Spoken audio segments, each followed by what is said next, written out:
मैं शैलजा अपने चैनल पर आपका हार्दिक स्वागत करती हूँ। आशा करती हूँ आप सब स्वस्थ एवं प्रसन्न होंगे। आज मैं शिव महापुराण में यज्ञदत्त के पुत्र गुणनिधि का चरित्र की कथा सुनाऊंगी। तो कथा की शुरुआत करते हैं। सूत जी बोले, हे मुनीश्वरों, ब्रह्मा जी की यह बात सुनकर नारद जी ने विनय पूर्वक उन्हें प्रणाम करके पुनः पूछा। नारद जी बोले, भक्त वत्सल भगवान शंकर कैलाश पर्वत पर कब गए और महात्मा कुबेर के साथ उनकी मैत्री कब हुई? परिपूर्ण मंगल विग्रह महादेव जी ने वहां क्या किया, यह सब मुझे बताइए। इसे सुनने के लिए मुझे बड़ी उत्सुकता है। ब्रह्मा जी बोले, हे नारद, मैं चंद्रमौली भगवान शंकर के चरित्र का वर्णन करता हूँ। वे जिस प्रकार कैलाश पर्वत पर गए और कुबेर के साथ उनकी मैत्री हुई, यह सब सुनिए। कांपिल्य नगर में सोम याग करने वाले कुल में उत्पन्न यज्ञ विशारद यज्ञदत्त नाम का एक दीक्षित ब्राह्मण था। वह वेदांग का ज्ञाता, प्रबुद्ध, वेदांत आदि में दक्ष, अनेक राजाओं से सम्मानित, परम उदार और यशस्वी था। वह अग्निहोत्र आदि कर्मों में सदैव संलग्न रहने वाला, वेदाध्ययन परायण, सुंदर रमणीय अंगों वाला तथा चंद्रबिंब के समान आकृति वाला था। इस दीक्षित ब्राह्मण के गुणनिधि नामक एक पुत्र था। उपनयन संस्कार हो जाने के बाद उसने 8 विद्याओं का भली भांति अध्ययन किया, किंतु पिता के अनजान में वह द्युत कर्म में प्रवृत्त हो गया। उसने अपनी माता के पास से बहुत से धन लेकर जुआरियों को सौंप दिया और उनसे मित्रता कर ली।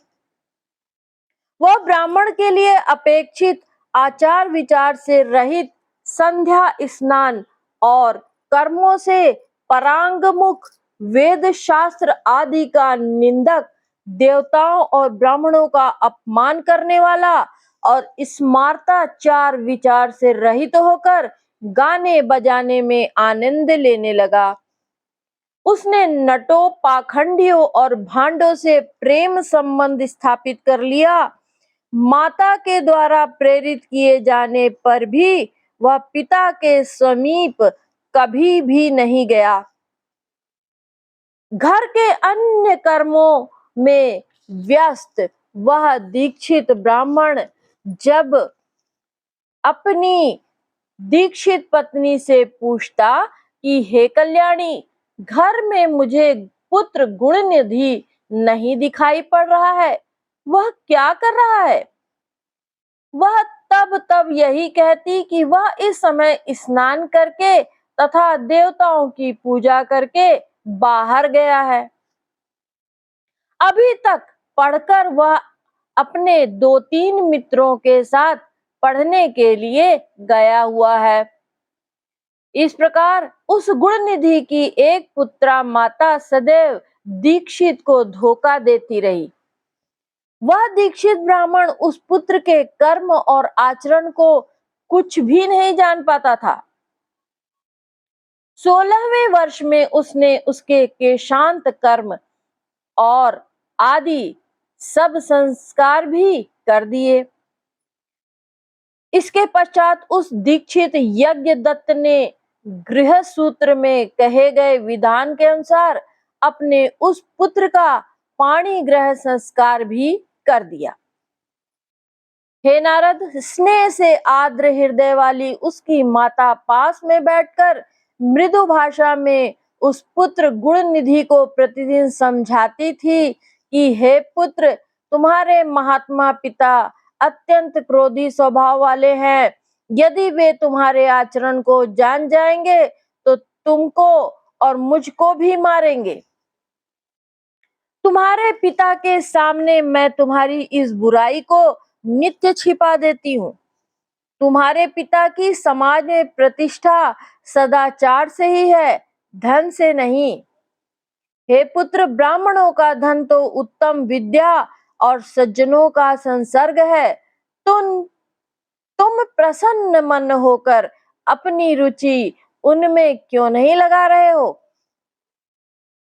तुम्हारे पितामह आदि पूर्वज सुयोग, श्रोत्रिय, वेद विद्या में पारंगत, विद्वान, दीक्षित, सोमयाज्ञिक ब्राह्मण हैं। ऐसी लोक प्रसिद्धि को प्राप्त किए थे। अतः तुम दुष्टों की संगति छोड़कर साधुओं की संगति में तत्पर हो जाओ। सद्विद्याओं में मन लगाओ और ब्राह्मणोचित सदाचार का पालन करो। तुम रूप से पिता के अनुरूप ही हो, यश, कुल और शील भी उनके अनुरूप बनो। इन कर्मों से तुम लज्जित क्यों नहीं होते हो? अपने बुरे आचरणों को छोड़ दो। तुम 19 वर्ष के हो गए हो और यह तुम्हारी पत्नी 16 वर्ष की है। इस सदाचारणी का वर्ण करो, अर्थात इससे मधुर संबंध स्थापित करो और पिता की भक्ति में तत्पर हो जाओ। तुम्हारे ससुर भी अपने गुण और शील के कारण सर्वत्र पूजे जाते हैं। हे पुत्र, उन्हें देखकर भी, उनकी प्रशस्ति सुनकर भी तुम्हें लज्जा नहीं आती? अपनी बुरी आदतों को छोड़ दो। हे पुत्र, तुम्हारे सभी मामा भी विद्याशील तथा कुछ आदि से अतुलनीय हैं। तुम उनसे भी नहीं डरते। तुम तो दोनों वंशों में शुद्ध हो। तुम इन पड़ोसी ब्राह्मण कुमारों को देखो, अपने घर में ही अपने पिता के इन विनयशील शिष्यों को ही देखो।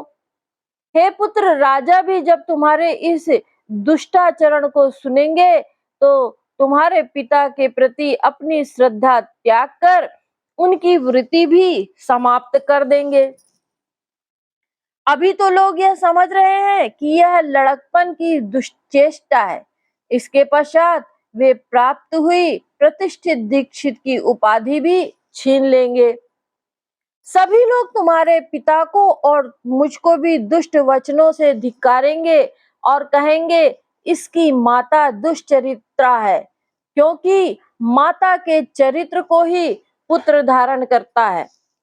तुम्हारे पिता पापी नहीं है, वे तो श्रुति स्मृतियों के पथ पर अनुगमन करने वाले हैं। उन्हीं के चरणों में मेरा मन लगा रहता है, जिसके साक्षी भगवान सदाशिव हैं। मैंने ऋतु समय में किसी दुष्ट का मुख भी नहीं देखा है जिसका तुम्हारे ऊपर प्रभाव पड़ गया हो। अरे वह विधाता ही बलवान है, जिसके द्वारा तुम्हारे जैसा पुत्र उत्पन्न हुआ। माता के द्वारा इस प्रकार हर समय समझाए जाने पर भी उस अत्यंत दुष्ट बुद्धि वाले ने अपने उस दुष्कर्म का परित्याग नहीं किया, क्योंकि व्यसन प्राप्त प्राणी दुर्बोध होता है।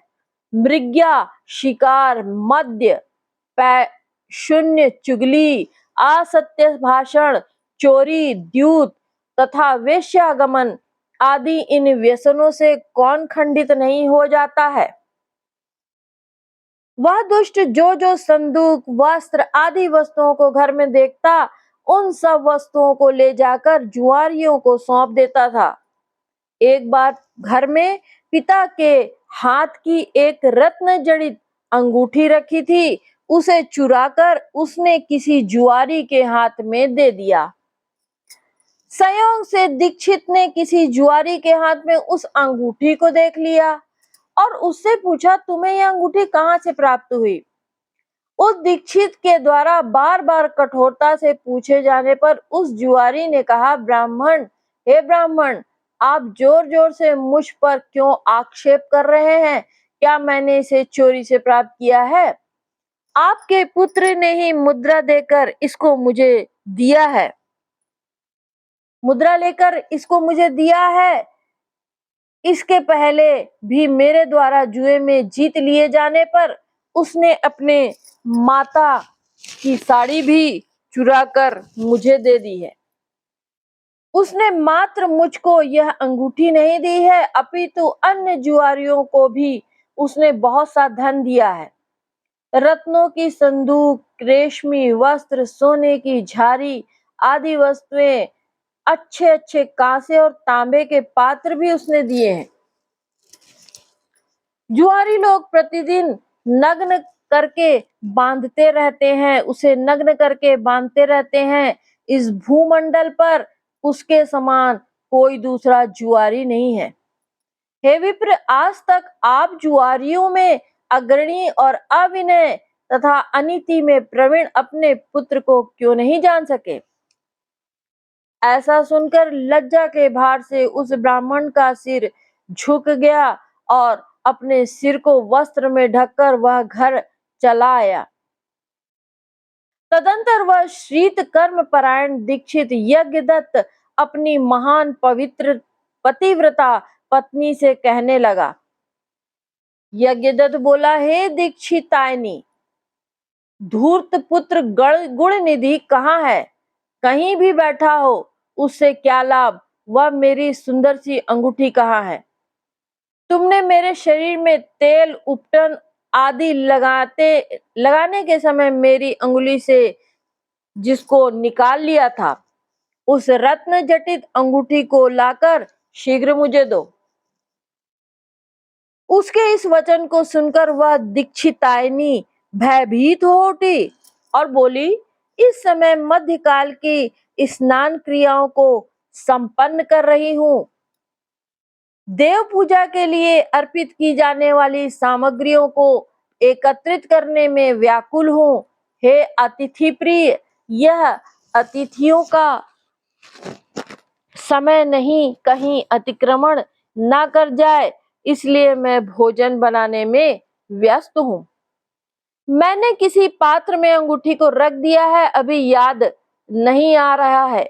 दीक्षित बोला, अरे दुष्ट पुत्र को उत्पन्न करने वाली, हे सदा सच बोलने वाली, मैंने जब जब तुझसे यह पूछा कि पुत्र कहाँ गया है, तब तब तूने यही कहा कि हे नाथ, अभी पढ़कर वह अपने 2-3 मित्रों के साथ पुनः पढ़ने के लिए बाहर गया है। हे पत्नी, तुम्हारी वह मंजीठी रंग की साड़ी कहाँ है जिसको मैंने तुम्हें दिया था, जो घर में रोज टंगी रहती थी? सच सच बताओ, डरो मत। मणि जटित वह सोने की झारी भी इस समय नहीं दिखाई दे रही है और न ही वह रेशमी त्रिपटी दुपट्टा ही दिखाई दे रहा है जिसको रखने के लिए मैंने तुम्हें दिया था। दक्षिण देश में बनने वाला वह कांसे का पात्र और गौड़ देश में बनने वाली वह तांबे की घटी कहाँ है? हाथी दांत से बनी हुई वह सुख देने वाली मच्छियां कहाँ है? पर्वतीय क्षेत्र में पाई जाने वाली चंद्रकांत मणि के समान अद्भुत हाथ में दीपक लिए वह श्रृंगार युक्त शाल भंजी का कहाँ है? अधिक कहने से लाभ ही क्या? हे कुलजे, मैं तुझ पर व्यर्थ ही को क्रोध कर रहा हूँ। अब तो मेरा भोजन तभी होगा जब मैं दूसरा विवाह कर लूंगा। कुल को दूषित करने वाले उस दुष्ट के रहते हुए भी अब मैं निसंतान हूँ। उठो और जल लाओ, मैं उसे तिलांजलि देता हूँ। कुल को कलंकित करने वाले कुपुत्र की अपेक्षा मनुष्य का पुत्रहीन रहना श्रेयकर है। कुल की भलाई के लिए एक का परित्याग कर देना चाहिए, यह सनातन नियम है। तदंतर उस दीक्षित ब्राह्मण ने स्नान करके अपने नित्य क्रिया संपन्न करके उसी दिन किसी श्रोत्री ब्राह्मण की कन्या को प्राप्त करके उससे विवाह कर लिया।